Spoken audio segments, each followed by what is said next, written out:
بسم اللہ الرحمن الرحیم. معزز خواتین و حضرات السلام علیکم. معزز ناظرین گرام، سب سے پہلے تو پاکستان کے تمام بسنے والوں کو دل کی گہرائیوں سے مبارکباد. پاکستان نے زمین سے زمین پر مار کرنے والے غزنوی میزائل کا کامیاب تجربہ کر لیا ہے. یہ میزائل ISPR کے مطابق 290 کلومیٹر رینج کا حامل ہے اور اپنے دشمن کو ایگزیکٹ نشانہ بنانے کی صلاحیت رکھتا ہے. اگر آپ کو یاد ہو تو پاکستان نے ایک مہینے کے اندر یہ تیسرے میزائل کا کامیاب تجربہ کیا ہے. پہلے فتح 1 کا تجربہ کیا گیا جس کی رینج 150 کلومیٹر ہے. اس کے بعد شاہین 3 کا تجربہ کیا گیا جس کی رینج 2750 کلومیٹر ہے. اس کے بعد اس غزنوی کا کامیاب تجربہ کر لیا گیا ہے جس کی رینج 290 کلومیٹر ہے. اس میں جو نیو فنکشنز ایڈ کیے گئے ہیں ان میں ڈائریکٹ لوکیشن فائنڈر بھی نصب کیا گیا ہے جس کی وجہ سے یہ میزائل انتہائی خطرناک ہو گیا ہے. اس کے کام کرنے کا طریقہ دوسرے میزائلوں سے تھوڑا سا مختلف ہے. جب اسے ایک ٹارگٹ کی نشاندہی کروا دی جاتی ہے تو یہ میزائل آٹو ریبورٹ سسٹم میں چلا جاتا ہے. مطلب اگر آپ نے اسے 280 کلومیٹر کی دوری پر مار کرنے کے لیے سیٹ کر دیا ہے اور اسے زمین سے 100 میٹر اوپر اڑنے کے لیے چھوڑا ہے تو پہلے یہ بالکل سیدھا اور زمین سے 100 میٹر اوپر ہی اڑتا ہے. اور اگر اس کی اڑان کے دوران کوئی دیوار آ جاتی ہے یا کوئی عمارت آ جاتی ہے یا کوئی اور طرح کی رکاوٹ آ جاتی ہے تو یہ اسے ہٹ کر کے تباہ نہیں ہوگا. اس کا آٹو رپورٹنگ سسٹم آن ہو جائے گا جس کی وجہ سے یہ اپنا راستہ بدل جائے گا. اگر اس کا کیمرہ اسے بتاتا ہے کہ سائیڈ سے نکلنے کے لیے جگہ جلدی مل سکتی ہے تو یہ سائیڈ سے نکلے گا. اور اگر اس کا کیمرہ اسے بتاتا ہے کہ رکاوٹ سے اوپر اٹھنے میں آسانی سے نکلا جا سکتا ہے تو یہ اوپر سے نکل جائے گا. یہ تو اس کی صرف ایک خوبی آپ کو بتائی ہے جو پاکستان کے انجینئرز نے اس میں شامل کی ہے. باقی اگر گننے بیٹھ جائیں تو بات بھی لمبی ہو جائے گی اور کچھ چیزوں کا راز ہی میں رہنا ضروری ہے. مگر اب اصل سوال یہ پیدا ہوتا ہے کہ پاکستان نے ایک مہینے میں 3 میزائلوں کے کامیاب تجربے کیوں کیے؟ آخر پاکستان اندر خانے کن کن کو پیغام دے رہا ہے اور آخر ایسی سچویشن کیا پیدا ہو گئی ہے کہ پاکستان کو پے در پے میزائلوں کو اپ گریڈ بھی کرنا پڑ رہا ہے اور ساتھ ساتھ پاکستان تجربے بھی کرتا جا رہا ہے. ناظرین، میزائل کا تجربہ کرنا آسان کام نہیں ہے. ایک میزائل پہ لاکھوں کروڑوں روپیہ خرچ آتا ہے. ایک طرف پاکستان کے حالات ٹھیک نہیں، اوپر سے پاکستان میزائل ٹیکنالوجی پہ پیسہ لگاتا جا رہا ہے تو اس کے پیچھے کوئی انتہائی خاص وجہ ہو سکتی ہے. ان تمام حالات کو سمجھنے کے لیے ہمیں تھوڑا تفصیل میں جانا ہوگا. ناظرین، نمبر 1، اس وقت پورے بھارت میں خانہ جنگی عروج پر پہنچ چکی ہے اور سکھوں نے دہلی کو یرغمال بنا کر رکھا ہوا ہے اور مودی سرکار کو کوئی سمجھ نہیں آ رہی کہ وہ کرے تو کرے کیا. اوپر سے سکھ بھائی 6 فروری کا انتظار کر رہے ہیں. نمبر 2، جو بائیڈن نے اقتدار سنبھالتے ہی خطے کا امن تباہ کرنے کی قسم کھا لی ہے اور افغان طالبان سے معاہدہ توڑتا ہوا نظر آ رہا ہے. نمبر 3، افغان طالبان اپنی ایئر فورس کو مکمل تیاری کی پوزیشن میں لے آئے ہیں اور جو بائیڈن کی طرف سے معاہدہ توڑنے کے انتظار میں بیٹھے ہیں کہ کب جو بائیڈن کھل کر سامنے آئے اور ہم نیٹو کو تباہ کریں.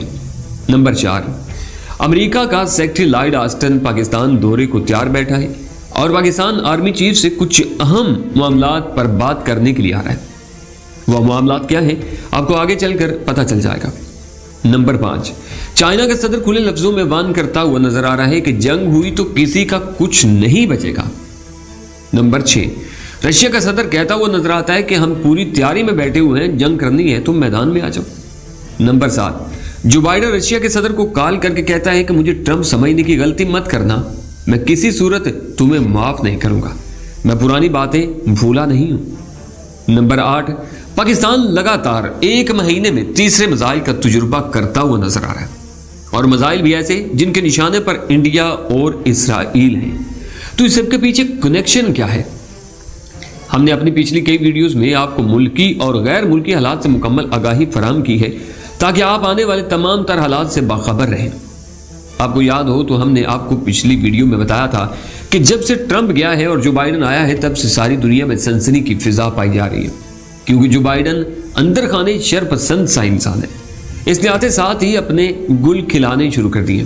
ایک طرف تو پہلا کام یہ کیا ہے کہ اندر خانے انڈیا کو بھڑکانا شروع کر دیا ہے کہ اس وقت بھارت میں جو بھی حالات چل رہے ہیں اور سکھوں نے جس طرح دہلی کو یرغمال بنا کر رکھا ہوا ہے، اس کے پیچھے سراسر پاکستان کا ہاتھ ہے۔ جس طرح تم نے پاکستان سے بنگلہ دیش کو علیحدہ کر کے پاکستان کو زک پہنچائی تھی، اب پاکستان سکھوں کو تم سے علیحدہ کر کے اپنا بدلہ چکانا چاہتا ہے۔ اس لیے تم بھی پاکستان میں خانہ جنگی کو ہوا دو، کیونکہ پچھلے دنوں جب مودی سے فوج نے کہا تھا کہ ہمارے پاس پاکستان اور چائنا سے جنگ لڑنے کے لیے 30 سے 60 دن کے لیے بھی ہتھیار موجود نہیں ہے، تو اس لیے تم جو بھی کرو ہمیں ہتھیار لا کر دو۔ اس وقت مودی کو سوائے امریکہ کے کوئی راستہ نظر نہیں آیا تھا۔ جو بائیڈن نے ایک تیر سے 3 شکار کا پلان ترتیب دیا تھا۔ پہلا تو یہ کہ انڈیا کو پاکستان سے الجھانے کے لیے S-400 کا لارا لگا دیا اور انڈیا کو روس سے S-400 کا معاہدہ ختم کرنے کا کہہ دیا، کیونکہ روس کا فائدہ اب امریکہ برداشت نہیں کر سکتا، کیونکہ روس پاکستان اور چائنا کے بلاک میں آنے والا ہے اور چائنا اگلے وقت کا سپر پاور بنتا ہوا نظر آ رہا ہے۔ اب چائنا اور پاکستان کا دوست پرانی سپر پاور کو پسند تو نہیں آئے گا۔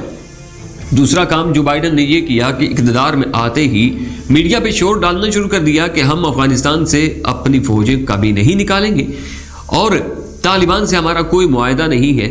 جیسا کہ آپ جانتے ہیں کہ اس معاہدے کے پیچھے پاکستان کا ہاتھ ہے۔ اب جو بائیڈن اس معاہدے کو توڑنے کے لیے اور پاکستان سے بیسز مانگنے کے لیے لارڈ آسٹن کو پاکستان بھیج رہا ہے، اور وہ یہ بات جانتے ہیں کہ پاکستان ان کی اس بار مدد نہیں کرے گا، اس لیے وہ صرف اپنی ایک آخری کوشش کرنا چاہتے ہیں، جس میں اگر وہ کامیاب ہو گئے تو پھر تو پاکستان کو اپنا غلام بنانے میں کوئی کسر نہیں چھوڑیں گے، چاہے اس کے لیے وہ پاکستان کو پیسہ دیں چاہے دھمکیاں دیں۔ وہ ہر صورت کوشش کریں گے کہ پاکستان کو کسی بھی حال میں اپنے مطلب کے لیے استعمال کر سکے یا کسی بھی طرح پاکستان کو دبا سکے، کیونکہ اب وہ کسی بھی بہانے سے پاکستان میں گھسنا چاہتے ہیں اور چائنا اور پاکستان کے خواب کو شرمندہ تعبیر ہونے سے روکنا چاہتے ہیں۔ کیونکہ سی پیک کا منصوبہ کامیاب ہو گیا تو بہت سے ملک پاکستان اور چائنا کا ساتھ دینے پر مجبور ہو جائیں گے، اور ممکن ہے کہ جو پاکستان اور چائنا مل کر طالبان کے ساتھ بلاک بنانے جا رہے ہیں، اس میں وہ ممالک بھی شامل ہو جائیں جنہیں سی پیک منصوبے سے فائدہ ہوگا۔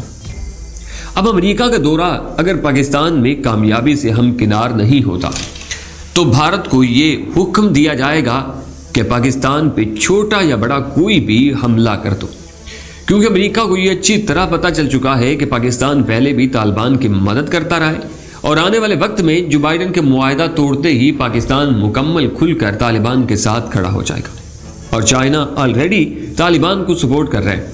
اس لیے جو بائیڈن کا طالبان کے مقابلے پہ آنے کے لیے ان کے ساتھیوں کو الجھانا ضروری ہے کہ طالبان کی طاقت آدھی رہ جائے بلکہ اس سے بھی کم ہو جائے۔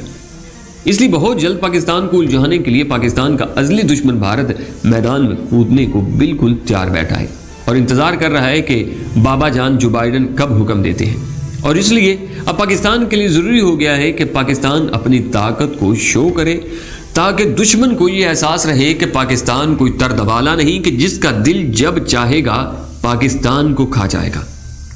ناظرین، پاکستان الحمدللہ اسلام کا قلعہ ہے اور مسلمانوں کی ایٹمی پاور ہے، دشمن اس کا مقابلہ کبھی نہیں کر پائے گا۔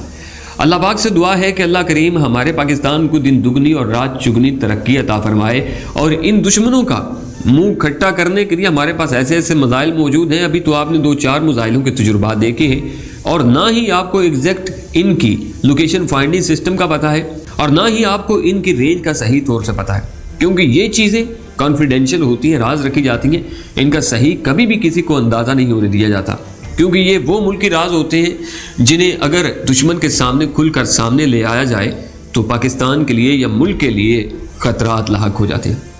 اللہ کریم ہمارے پاکستان کی حفاظت فرمائے۔ اگر آپ کو یہ ویڈیو پسند آئی ہے تو کمنٹس باکس میں اپنی محبت کا اظہار لازمی کیجیے گا۔ پاک فوج زندہ باد، پاکستان پائندہ باد، اور گمنام ہیروز کو سلام لازمی لکھیے گا۔ اپنا بہت سارا خیال رکھیے، انشاءاللہ نئی ویڈیو کے ساتھ، نئی خبر کے ساتھ پھر حاضر ہوں گا۔ اللہ نگہبان۔